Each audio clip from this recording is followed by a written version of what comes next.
Hello students, welcome to EPG Pathshala. I am Dr. Rajiv Kamal Kumar from AN Sinha Institute of Social Studies, Patna. Today we are going to learn the module Notions of Love and Sex from the paper Social Cultural Anthropology. The learning objectives are: the student shall have a clear understanding to the notion of love and sex. This module also tries to provide a definitive anthropological thought on the notion of love and sex. The third objective of this module is to understand tribal sexuality and reproductive behavior with reference to tribal communities across the world.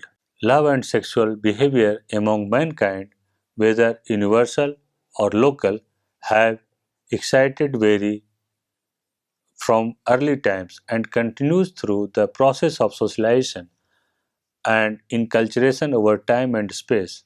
As a consequence, it can be said that sexual interactions, both premarital and postmarital, determine the degree of personality, relationship, status, obligation, role, and behavior or emotions of members of each tribal society, since sexuality has been working as a system on the basis of love, sex, and sex norms and values.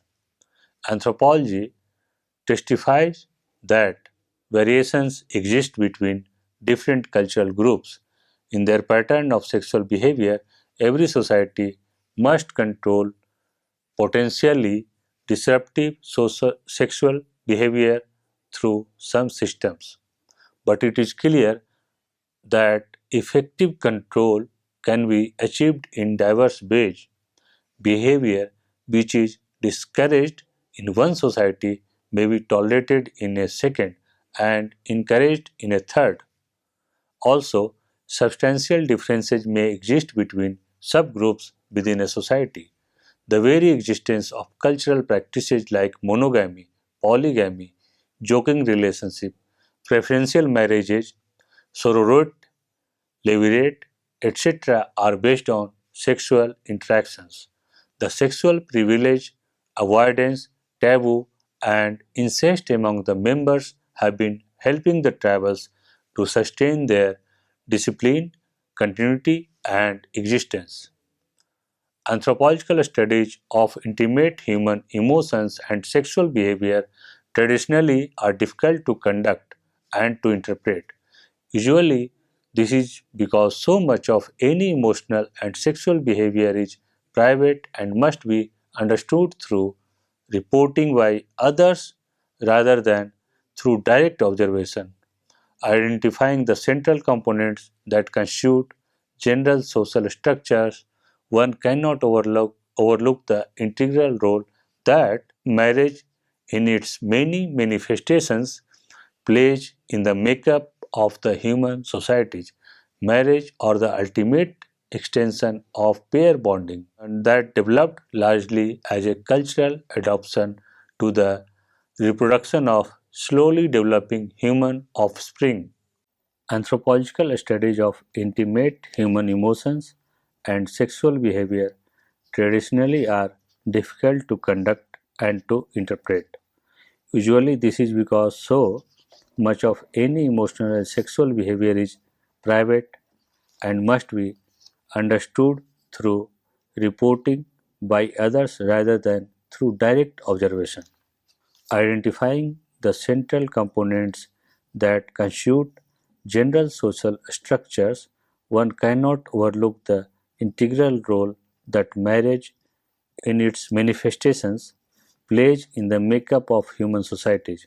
Marriage, or the ultimate extension of pair bonding, couple bonding, developed largely as a cultural adaptation to the reproduction of slowly developing human offspring. So, the study on love and sex is difficult to conduct as it cannot be directly observed by the researcher has to rely upon the information given by the respondent in this regard. Love and Sex, an Anthropological Thought. Cross-cultural researchers point out that culture has a profound impact on how susceptible people are to falling in love, with which they tend to fall in love, and how their passionate affairs work out. Jankovic suggests that many researchers believe that romantic love evolved as a means of improving human reproductive strategies through a concentration of parental investment. Jankovic and Fisher's documentation of the universality of love set an important precedent, encouraging researchers to examine the adaptiveness of this cultural trait. However, the aforementioned studies do not explain why this apparently universal concept biologically and psychologically is only an important basis for marriage in a select sample of societies.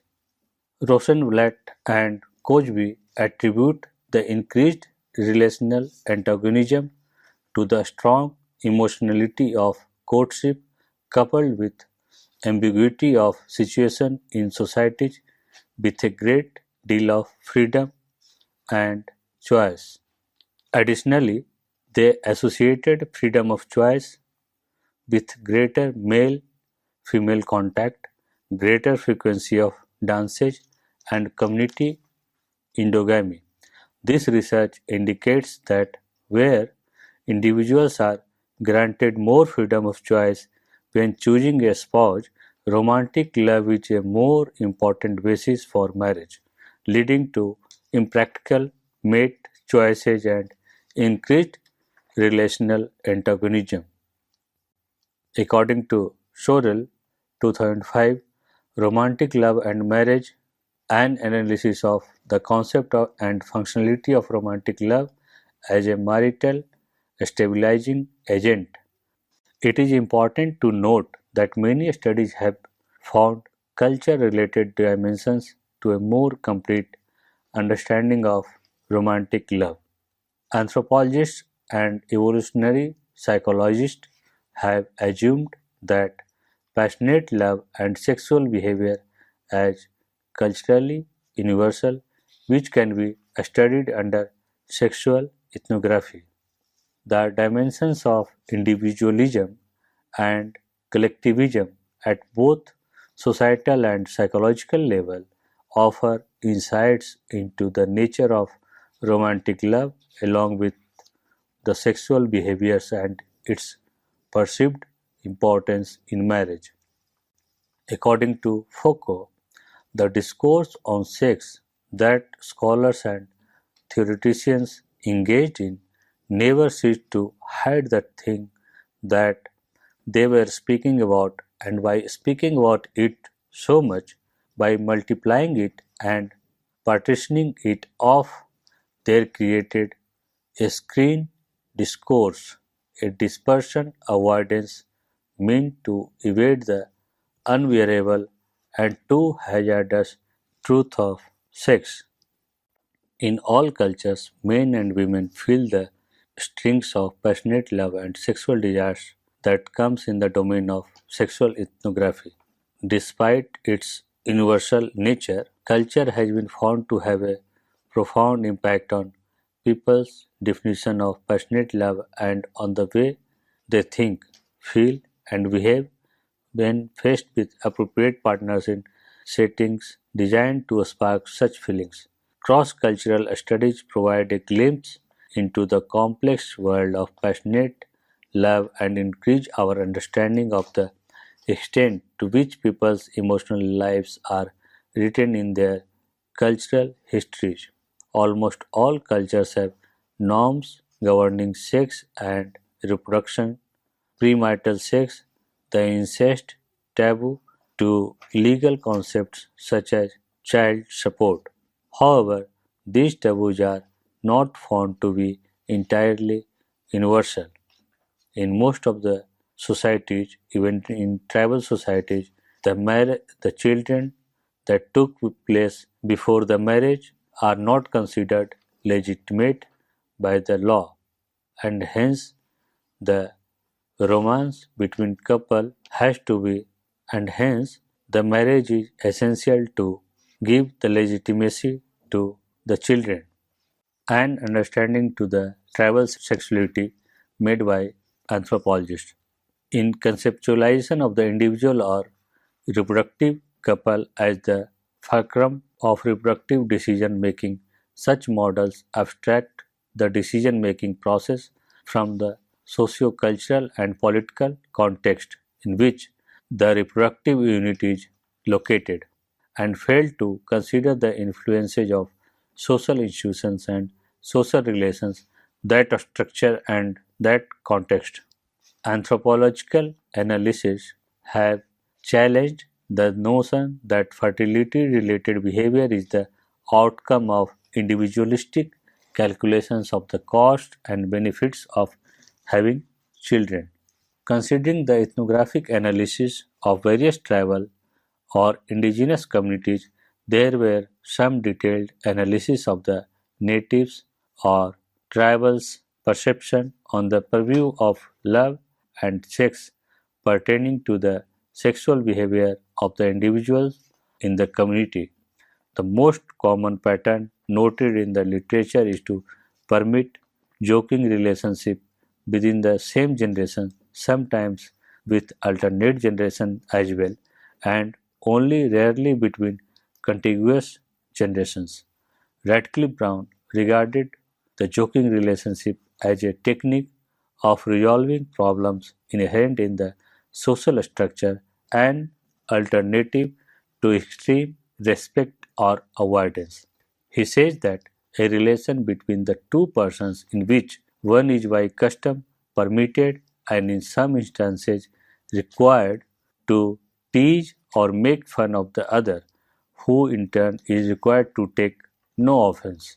Radcliffe Brown further elaborates that the joking relationship between affinal relatives close in age is that sexuality is spoken about or expressed in gestures which seem to anticipate a future sex relationship. The ethnographic literature frequently mention about joking, sexual license, or obligations between specified members of a society, and among the Luguru of Tanganyika, all three of these behavior patterns are to be found in a relationship. According to Egan, 1937, avoidance and joking were alternative solutions for resolving what could potentially be serious conflicts between kinsmen. Avoidance and respect were likely to occur between different generations, with joking and license permitted between members of the same generation, where a conflict situation is inevitable. He suggested avoidance and respect because it had the potential for conflicts. Jokes, satires, and sexual plays are expected to be greatest between sibling in laws, whereas it is just opposite in the case of incest behavior for Radcliffe Brown. Incest is, properly speaking, the sin or crime of sexual intimacy between immediate relatives within the family, such as the sex between father and daughter, mother and son, and brother and sister.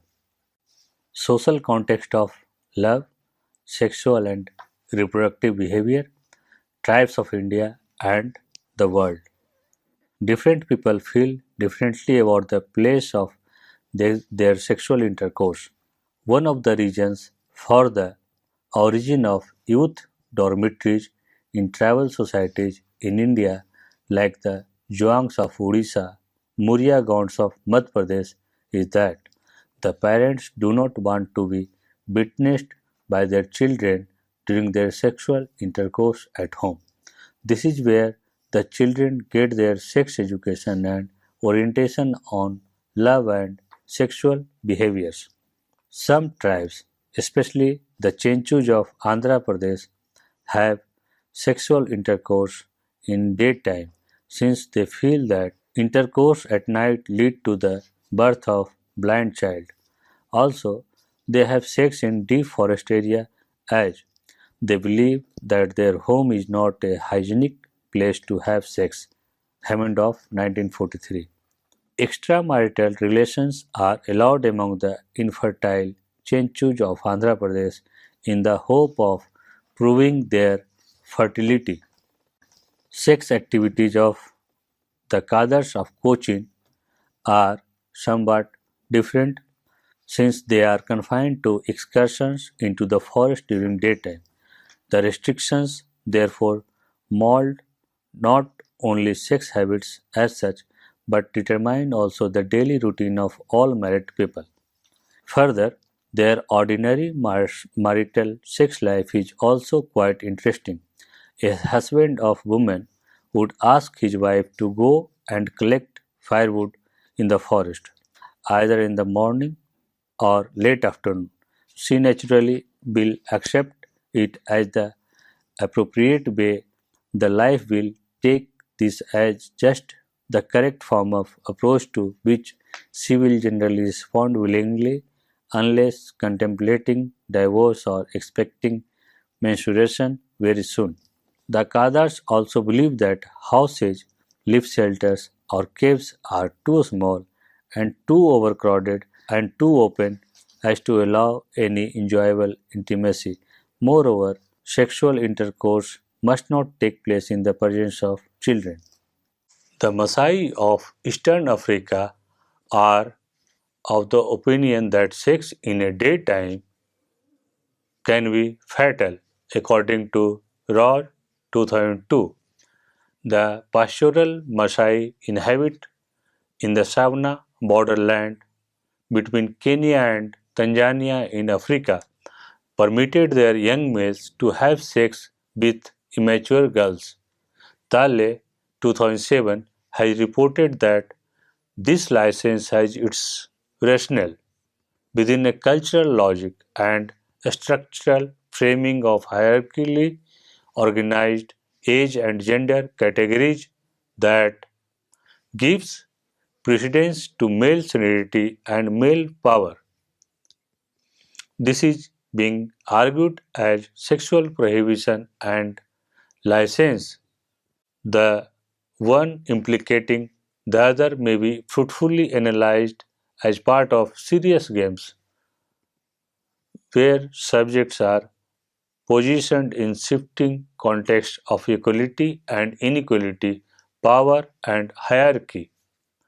Throughout their life cycles and in their practical lives, the Maasai participate in several sexual games, which are deeply social practices drawing people into wide and intense webs of interactions and socialization.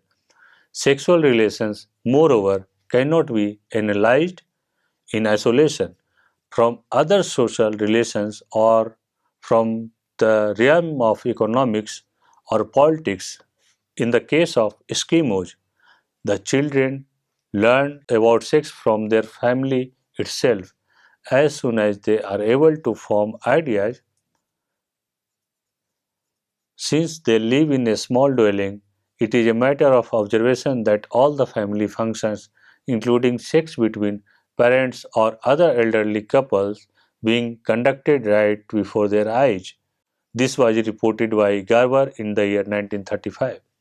It is also very interesting to quote here the observations made by Garber. Garber said, I found several instances in which girls' mother, by physical manipulation, prepared her small daughter for the process of copulation in order that complete satisfaction might be assured to the prospective husband. Native American tribe Hopi insists that sex should take place indoors, while the Bitotos, another Native American tribe, insists that sex should take place outside their dwelling unit. The frequency of sexual intercourse is related to cultural norms. The Cherokee of New Guinea are reported to have interactions on an average once a week. The Arandas of Australia have sex 3 to 5 times a day, and the Chaga of Eastern Africa are alleged to manage 10 sex episodes in a single night. This was reported by Ross in the year 2002. Evans Pritchard, 1970, has reported that male and female homosexual relationships seems to be common among the Ajande. While discussing the sex and personality in the Marcus Gardiner has interpreted homosexuality as being a supplementary activity, a form of making good long felt craving for a dependency which cannot be satisfied by the women.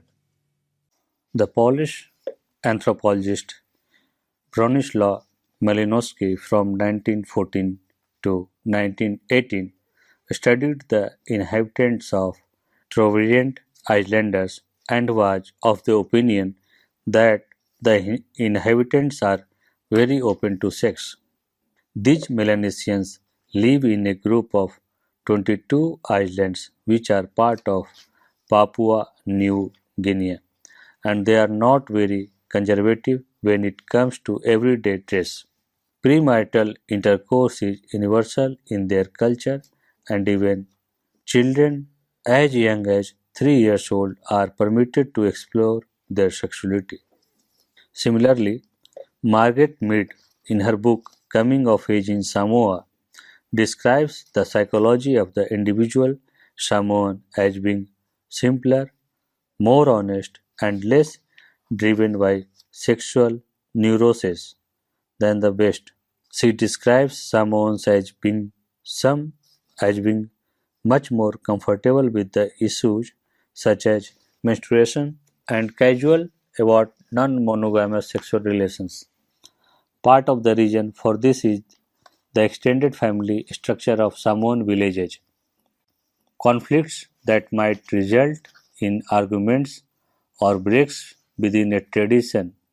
Western families are diffused in Samoan families simply by having one of the parties involved in the conflict relocate to a different home that is part of the household within the village. A newer marriage is considered incomplete till a child is born to it.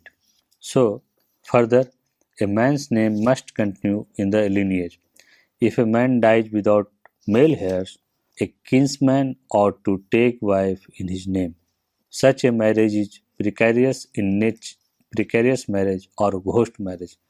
The precarious husband acts as a true husband in the marriage ceremonies, habitation, and domestic life. But as the newer say, he is only kindling the fire of his dead kinsman, who is the legal husband. This results in the system of proxy fatherhood to a child, even though the same husband is the real biological father of the child. In the newer society, importance is given to the social father on whose behalf he has acted as the husband. Therefore, versions of proxy fathers and ghost marriages among the newer of Africa are noteworthy. Now, students, we should summarize what we have discussed in this module. Human emotions of love and sexual behavior are two of the fundamental activities of human beings and are certainly divisive in nature. It was and is generally considered to be a biological urge of Homo sapiens sapiens, but it also has a social and cultural significance in the day to day human life. In that sense, an understanding of love and sexual behavior is of potential utility to understand the other aspects of human behavior. It has been clearly disclosed in this module that all the sexual behavior of human being existed as the part and parcel of culture and society as well. Thank you.